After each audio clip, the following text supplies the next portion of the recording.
More than one account with a phone number on Twitter error showing up while you're trying to log in? Well, let me help you fix it.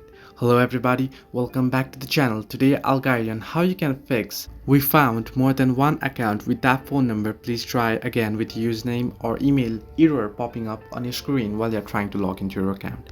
Now if you're trying to log into your Twitter account and you type in your phone number and it says we found more than one account with that phone number, then it basically means that your phone number is attached or associated with two or more accounts. Now if you have used same phone number on multiple accounts, then this error will pop up. So the simpler way to do is, if you're trying to log in, try using your email address or try using your username.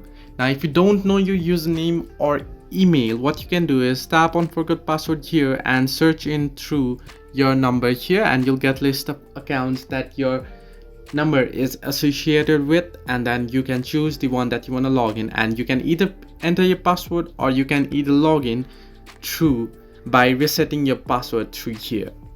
So this way you can fix more than one account error on your phone number while trying to log in. Hope this helped you. Do like and subscribe, and do not forget to leave a comment down below if you have any further issues.